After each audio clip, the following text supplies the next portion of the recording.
welcome to another exciting episode of the Andre The Beast Crayton Show. Today is a beautiful show. I know we always say that we go through something every single day in our lives, but the thing isn't necessarily what we go through in our lives. The thing is, how do we keep going in our lives? How do we keep moving when things happen to us? I know we look for inspirations all over. Today, a young lady is going to share her joys, her pain, her suffering, and more importantly, her journey.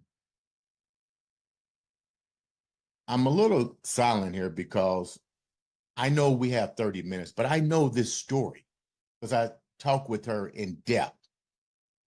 And one thing I can honestly say is I appreciate her coming on, opening up with her story, because it would be difficult for me to share this story. I'd like to welcome all the way from Houston, award-winning actress. I'm throwing it out there. Award-winning author. I'm throwing it out there. Award-winning teacher. I'm throwing it out there. Let's welcome to the show, Justina Page. What's up? Hey, I'm so happy to be here today. Thank you so much for having me. Hey, no, thank you, because I'm really emotional because I know this story. And it takes a lot. It takes a strong individual to get over this, not even get over, but be willing to say, it happened. I'm blessed. I'm still moving forward, and I'm here to make a difference. Let's start with a particular date in question. 25 years ago, coming up, March 7th. Take the viewers down there. Before we do that, tell the viewers a little bit about you before we go into that particular date. Well, I'm first of all a strong woman, like you said, but let's give honor where honor's due. Because of a strong God and a beautiful husband, my brown sugar, James Page. Okay. Now back to me. I'm an actress. I'm an author. I'm a speaker. I'm a podcaster. I'm a lyricist. I do voiceover work, and I run a nonprofit for burn survivors. Okay. When you say you are an actress, when you say you are a lyricist, you wear a lot of hats. How do you do all these things? Because I'm crazy. That's the real answer. No, God gives us all gifts and talents, to some 10, some 5, some 1. Mm-hmm. I'm probably one of the ones with the 10, and I mean to make good on everything God has given me. So Let's go to that particular date in questions. that's Coming up with the 25th anniversary. Take the viewers down that particular moment in your life, because that what really paved the way of what the future has in store for you. It absolutely did, as tragic as it was. March 7th, 1999, my whole life is split between before that and after that. That's how defining that particular date is. And even my whole family references that way. Did it happen before or after March 7th, 1999? But I awoke to explosions, TVs popping, appliances popping, completely engulfed with flames all around us. A big house fire. It actually was a 4-alarm house fire. Mm-hmm. I hit my husband in the head. He jumps up. I holler at him, the house is on fire. He immediately throws me out. Unfortunately, I'm in a house with 6 sons, twin sons who are 22 months, and my young sons ranging from age 9 to 6. The other 4 boys. The 4 boys did what they were taught to do. They got to the point where my husband could find them, and he was able to get them out. Now, I had 22-month twin sons who couldn't follow a fire safety plan. So myself, I jumped back in the house. You know, mother's love is deep. Yeah. It's just deep. I jumped through flames, trying to get to the nursery attached to my master bedroom, to get to my twin boys, to get them out. And unfortunately for me, my husband and I have always been big readers and writers as well. And we had this big oak bookshelf that fell on me and it captured me. And so I was laying there, just skin falling off, burning. I knew I was at my end, or so I thought I was at my end. I could hear my husband's voice fading in. Where are you? Where are you? Where are you? Now that's a strong man. He jumps back in the fire to find me and pulls me out the second time. And the neighbors had to drag me to the edge of the street. And I'm so injured, they couldn't even touch me. They had to hold me up head to head, and I was on my knees. My husband could not go through to the nursery to get to the twins. He had to run around the back of the house to the neighbor's yard, jump in their yard, jump to our backyard to get to the twins' room window. Jumps in, he saves one. This baby, being a baby, hollers. So he's burnt face, neck, upper extremities, and he's just, just instinct to survive. He just throws them out the window. And then before he's able to get the last son, the house caves in. And we lose our son Amos on sight.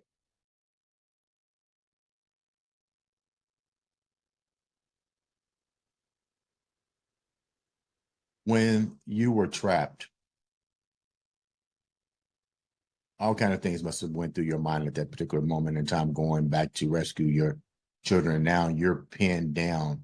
I can't even imagine what could possibly be going through somebody's mind at that moment. I'll tell you something interesting. All I kept saying was, get Amos, get Amos, get Amos. Even when I was dying, get Amos, get Amos. Even when I was at the edge of the street with them holding my head up, with the lady holding my head up with her head, I kept telling her, get Amos. I could barely talk. Get Amos. I guess I could feel him departing from me. And all I wanted to know was, where's Amos? Where's Amos? Get Amos. Now, I'm telling this whole story because in hindsight, but in reference to, I didn't know what my husband was doing all that time about going around and pulling the child out. Right. All I know, I was like, I got 6 sons. I'm in shock and I'm screaming. I got 6 sons. Where's my son? And someone said, we have 2. I'm like, no, no, no. I have 6 sons. And I don't remember the count getting past 4. And the reason why, and I understand that now, because Benjamin, he had threw him in the backyard. I got you. And then, of course, Amos wasn't thrown out. But I wanted Amos out. That's all I could think of. I wasn't thinking about myself in that moment. Love is pretty strong. Yeah. Did anybody in the neighborhood come to help your husband try to retrieve people out of the house? He did that so fast that they didn't have time to help him. This is microseconds. Brother was moving. Really? And that's why he got cut up so bad and he was injured as well, because he was moving. So you the fireman said there's no way any of us should have got out. Like, period. Yeah. How do you guys think you got out? The grace of God. Outside of that, you had to have some type of plan, because in order That's true. Something about the kids going to a meeting place. And so for how did that even come about? Because it's almost like eyesight, you know what I mean? Like they know where to go. How did all that even come about? Well, here's the thing. I was a homeschool mom. And being a homeschool mom, I mean, I ran homeschoolers for all of Southeast Texas. So we had scheduled field trips. We ran just like a school district. So we had our field trips, our science labs, our art classes, and all of that. And one of our field trips was to the Children's Museum. Now, I might add, at that point, when we took them to the Children's Museum, that was for pure fun. But that fun led to life-saving skills. At the Fire Museum, we learned how to make a fire escape plan and taught our boys what to do. The 3 older ones, the one right under them is autistic. So they also knew to grab him Mhm. and bring him with them. Yeah. You talked So I about want to it. mention, if you don't have a fire safety plan, please put one in place. We don't like to think about these type of things, but they can happen. So know the point to meet inside, the point to meet outside. Have a plan, practice the plan, Hmm. and then know you'll be ready. What happens after the fire? You get transported to the hospital. Everybody that's been burnt is transported to the hospital. I take it. What was your, All the whole family. how bad were the burns on the entire family? Do you remember? Of course I do. This is the type of thing you don't ever forget because I bear the scars in my body right now.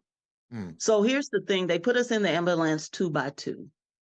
And obviously Benjamin and myself, the other twin, we were the ones seriously injured to the point of we had 0% chance to make it. When I was riding in the ambulance with Ben, what was really deep to me was I could feel the paramedics' tears dropping on my body. Wow. And I know these people are trained to control their emotions. And they were screaming at me, please breathe, baby, please breathe, please breathe. But then I started hearing this sound, and it sounded like a wild animal. And then in my mind, it dawned on me, this is one of my children. I had no idea who. And that's when I passed out. So I was in a coma for a couple of months. I was What? intubated. Yeah, yeah. I passed out in the ambulance, and I didn't wake up for a couple of months. Also, I was intubated that whole time as well. So we were the ones seriously injured. I know that now that Benjamin was also intubated. He wasn't in coma as long as I was. He probably was a month and 1 week, but I was in like a little longer. But he was just as bad as I was. So we were the ones severely injured. I had my two oldest, the other two youngest boys, they were in the hospital for about a week. It took a week to deal with their burns. They didn't need skin grafts and things like we did. Mhm. Benjamin and I probably had each well over 40 something surgeries to get our bodies repaired and to get through what we got through. And then my two older boys were in for a couple of days, and my husband just refused to stay because he said he had to take care of everybody. So You lose, that's how it you lose, went. you lose everything. Speaking of brown sugar. Uh-huh. Yeah, that'll put a smile on my face. Yeah. Speaking of brown sugar, what, as far as you remember, what was his life like during that moment? You know, you lose everything. He's trying to hold family together. His wife is in a coma. Uh, he's a God-fearing man. You guys are all God-fearing. But there comes a moment where you still question why. Yeah. Well, I did the questioning. He didn't have time for questioning, to be honest. He Hmm. had to deal. He had to go to work because his insurance was paying for this tragedy, which was extremely expensive. Thank God he had a really good insurance going at that time. I mean, we're talking about multi-million-dollar bills, for all the things and all the services that we needed. But his thing was making sure that I was okay and Mhm. that Benjamin was okay. So every day he would go to work, he would come back to the hospital, he would spend time with Benjamin, and I'm talking about time, not a little 5 minute, okay, I laid eyes on you, let me get out of here, but time. He would spend time with me. He would go home and take care. Well, we didn't have a home at that time. The kids were staying with his cousin, Mhm. and him too. And then he'll go back and spend time with them. And that's basically how it went for him for a long time. Were there any support from the community, the family? I mean, you lose everything. I mean, this is what I tell people, you know who your friends are, even family, when you can count them on your fingers. I tell people, everybody ain't your friend. And even your That's right. family may not be there. Did the sense of community come together? Because this had to make the news in the Houston area, what was going on. Oh my God, yes. Uh, all the channels. It really did. And yes, we were so supported that we had to give stuff away, literally. The community reached out. Actually, the staff thought I was a celebrity. Now, I didn't get a chance to see all these people, but apparently the first month that I was in, I had all of these out of state people fly in. Of course, all of my family from up north, all of his family from up north, a lot of my friends. And, that's why it's good to do good by people, Right. because when your time comes, they'll do good by you. So I was extremely supported. Now, that's very unique. I'm a unique situation in that does not happen often. Mm-hmm. But yeah, the staff thought I was a celebrity. So yes, Houston showed out, not only in just toys and clothes and furniture and all that kind of stuff, but financially as well. How do you come out of recovery? What happens to your life? You got to start all over again. And yes. How bad? Yes. Did you have to learn to walk all over again, and or did everything still like automatically re-trigger that moment? No, sir. You start like a baby. My first therapy, when I got out of the hospital, I was going back to therapy every day. Well, 5 days a week, rather. Mm-hmm. And my first therapy was stand up, sit down. I couldn't even do that by myself. My hands were really badly injured. So I couldn't use my hands, and I was still getting surgeries on my hands and things after I was out of the hospital. So it was a long, tedious journey. No, when you don't move for that long, you lose everything. And you have to retrain yourself to walk and do everything. But you still remember did the fire incident still trigger as well in your mind as trying to also you're dealing with two different things in your life. No, several different things. You're dealing with restarting over. You're probably wondering, where are we living? How are we going to pay for this? All this stuff hasn't set in pretty much what the community is doing, because now you have to learn how to walk all over again. You're worried about the condition of your child that's in the hospital with the same conditions. You're worrying about your other kids. Take me into what that must have been like for you. Well, while I was in the hospital, all I wanted to do was be with my kids, period. First of all, I'm a homeschool mom. That meant my kids were always with me. And I also was a helicopter mom, but I have to admit it.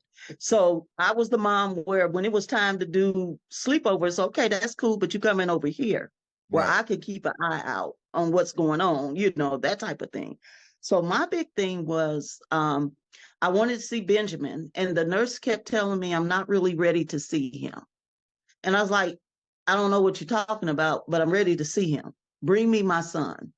And when they rolled my baby in a little red wagon in there, and I saw him bandaged like I was, the reality of him going through the pain I was going through, I literally passed out at the sight of him.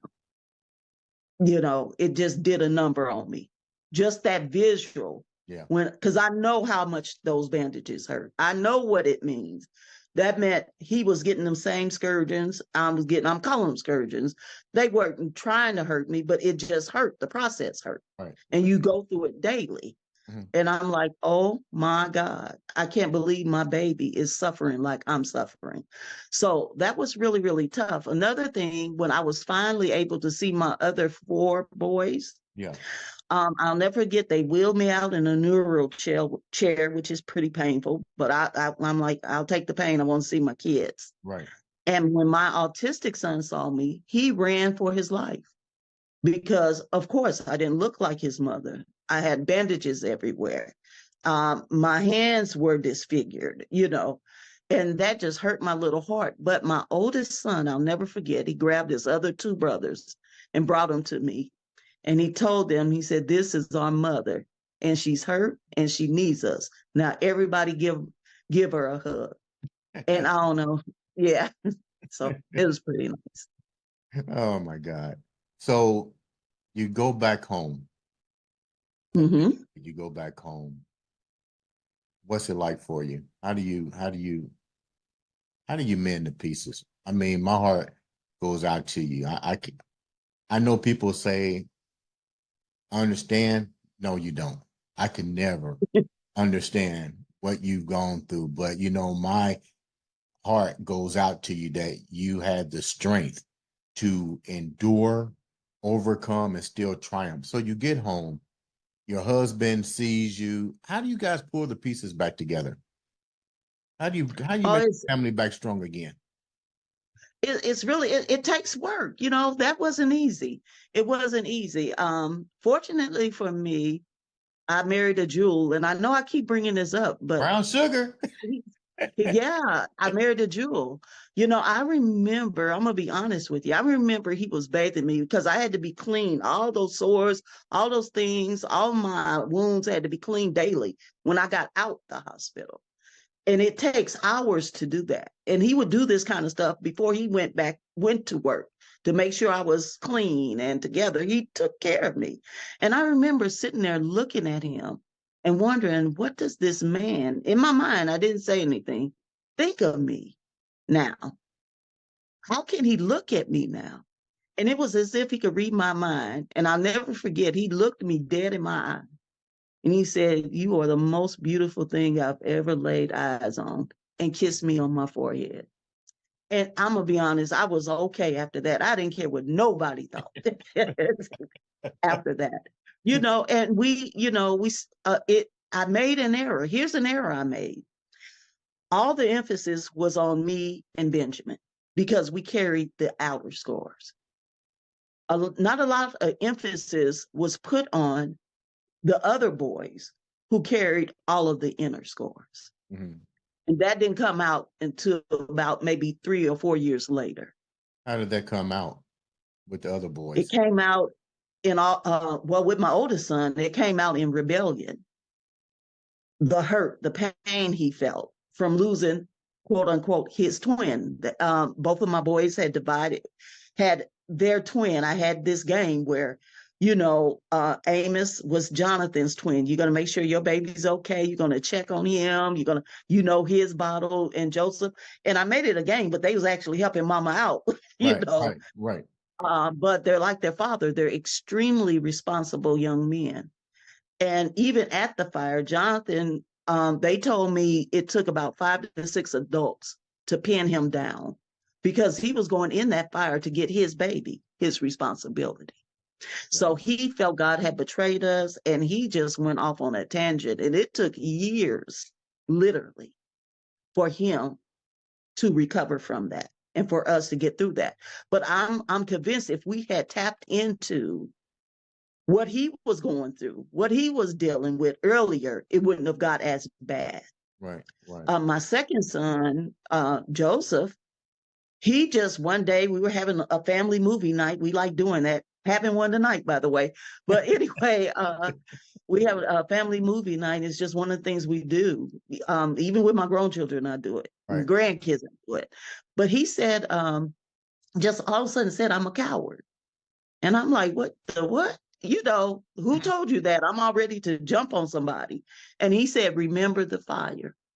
So he was dealing with severe survivor guilt because he was comparing himself to Jonathan, who ran in to get his twin.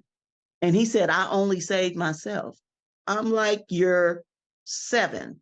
You're only supposed to save yourself," that type of thing. And then the third son, of course, he got teased a lot because he was burned badly on his ears, and I was in the schools and the people were teasing him about me. So we had to go through all of that. And I had to go through my own personal thing. Now, mind you, I'm dealing with all my kids and their hurts, their pains. I'm dealing with my own injuries. But what overshadowed all of that was the loss of that son. Yeah. That was something to get through. And and I say it all the time. People say, and people, especially stupid people, and I'm sorry to be blunt like that, they'll make a statement like, "Have you gotten over that yet?" What are you talking about? You don't get over it. No, you don't get over. You get through. You learn to adapt with that pain. When you say you learn to adapt and you learn to keep going, you took all that energy, all of those trials, and you put it into a book. Tell me about the book. Well, the book was birthed because I started a nonprofit in memory of my son. And with that nonprofit, I began to work in the community, and then that became a nationwide thing. Then that became an international thing, supporting and helping burn survivors. Mm-hmm. So people were saying, "Oh, Justina, you're such a blessing. Oh, your story is so amazing. You really need to share it and write a book." And I'm like, "I don't have time to write a book. Do you see all these things I'm doing?"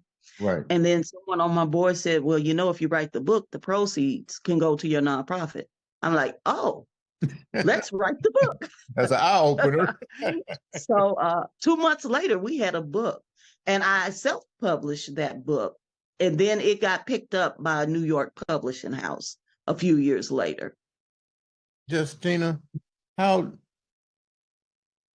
me use the right word. How much of your life, what you went through during that moment, how difficult was it to write that book? Because now you're reliving.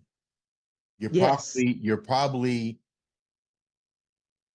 refocused on something that was blocked, Yes. new things that now have surfaced. How difficult was it to really put that book together? Andre, you hit the nail on the head. It was a journey to put that book together, because one thing I was determined to do was be authentic, Okay. tell the real story, tell how I really felt. Sometimes being a faith-based person, people over spiritualize their experience, and they don't tell the truth about how they really felt. So I talked about the lows and the highs. Yeah. And yeah, it was reliving it. It was painful at points. At some points, sometimes I had to stop and let my husband hold me, literally, and come back to it the next day. Because as I wrote the book, I was really being honest with my own internal struggles and feelings that I was dealing with. So at the end, though, it was completely therapeutic. It was very therapeutic for me. And at the very end, when it was time to release it, I found it difficult to do so because it felt like my baby. And I'm like, what is the world going to do with my baby? How are they going to accept my baby? It was pretty deep. It was pretty deep experience. That literal pushing the button like it's in your hands now was difficult. But when I did, I knew that book would change many, many lives. You mentioned something. You had to put the book down several times. Yeah. Give me 2 times that you put it down and you almost said, I can't continue it. Okay. I have a chapter called Loss of Control, where I'm talking about the whole aspect of when everything you can't control, well, not you can't control, that's not true. When you lose control of things that you're used to being in control of, what you wear, what you eat, what you could do. I'm laying in a hospital bed and everybody is making decisions for me because I have no control. That was tough to look at the reality of that. My life literally was hanging in others' hands. That was rough. Really, really rough. But I showed also how I overcame that because I start focusing on the things I can control. So I was a little ornery, Andre. I'm gonna be honest, but I could control. When they brought me grape juice, I could say I don't want grape juice. I Right. want orange. You could have changed the narrative. I could change the directive just in that. Yeah. So I did, just to feel some control in my life. But that's one. Now, obviously, got to the moment where my husband, his cousin, and my pastor came in to tell me that we lost Amos. I'll never forget that moment ever. I'm intubated. I can't talk to them. I'm in excruciating pain. I could tell they're about to tell me something I don't want to hear by their faces. And then they tell me we lost one. Mm. That was a rough part to write, but it was part of the story. And I honestly, I felt like a slave tied to the whipping pole, because everything they kept telling me was like a lash to my heart, just one lash, one lash. And they were telling me the state of all my children at that time as well. Out of this book, opportunities often show their face during the times that the rainbow isn't out. You had a lot of rainbows start to surface from this book. Let's talk about that one in particular one, your movie, your first series. What was that like, and what was the name of that series? Okay, so that's a beautiful analogy. I like that. So I'm still in that, Andre, the rainbow surfacing. I'm putting that in my conscious so I can use that, because I like that. Thank you. Thank you. But anyway, I tell you what, it's amazing what God can do. So someone read my book, and eventually I was approached because the screenwriter wanted to use part of that story in the movie that they were writing, and they wanted me to play myself in that movie. And the name of that movie is a faith-based film called We Are Stronger. It deals with PTSD and the hope and healing that's in Christ. But my character is Aunt Hazel. I was the only one in the cast that had a chance to name my character. So I named my character Hazel Lewis after my grandmother. Okay. Who took care of me. Yeah. So yeah. And that was pretty awesome. How did the movie turn out? What was that like? Did you even expect to get something like? Of course not. Yeah. Of course not. How does that? Yeah. Wow. Yeah, Crazy. it was really exciting. I learned a lot. And obviously, the Lord had gifted me in the acting area, and I didn't know I even had that gift, because that morphed into a TV series, and that morphed into a second season of a TV series and other movies and documentaries. So I actually have an agent now, and I'm doing work as an actress. What are some of the other movies that people can watch your performances? It's a TV series called that's the movie, Breaking Strongholds. Okay. I just did a Christmas movie that will be out soon called Once Upon a Christmas. Okay. That's gonna, Playing that one. I'm Gladys, so I'm a little comedic relief in that one. Okay. So what is it that you what's the end game for you now? What's the end game for you now? You got what may appear to be a lot of stuff happening, but also some beautiful things that's happening for you right now. So what's next in store for you besides the movie deals? What else should the viewers know about you moving forward? Well, here's what my last thing I want to do. And I have my nonprofit, the Amos House of Faith, and we have all kind of programs, but it's one thing I haven't done yet that I'm determined to do. I want to build a house called Amos Place. Well, I have a nonprofit. It's called the Amos House of Faith. And we have many programs that we do. But it's one that I have not gotten to yet that I'm determined to do. And it's called Amos Place. It will be a temporary housing for the caregivers of seriously burned patients on the John S. Dunn Senior Burn Unit here in Houston. Those particular caregivers, what people don't understand about burn units, first of all, they're few and far in between. Right. And many burn patients are life flighted to their particular units, meaning their caregivers, when they get there, they have nowhere to stay. They don't have food. They have parking. Have parking needs. And in the medical center in particular, it's extremely expensive. So they're already dealing with life and death situation. Right. I did an interview with a caregiver, and this man was bawling. He's like, my wife, they're asking me to make a decision for her. I'm fatigued. I have nowhere to stay. I'm running out of money. How am I supposed to make these kind of decisions? Right. And it tore at my heart. So that's what I got in mind, Andre. That's where my eye is on, getting that done. How can the viewers reach out to you for guest appearances? And more importantly, how can they get that book so some of those proceeds can go to help you on your mission? Absolutely. So the book, thecircleoffire.org, O-R-G. You can get it there. Also, you can always email me, Justina at JustinaRPage.com. And that's Justina. That is correct. And then Justina R, like Renee, Page. Like a book, guys, Page. Do me a favor, leave the viewers with something positive before we wrap up today's episode. Absolutely, I'll be glad to do so. Hope is the heartbeat of survival.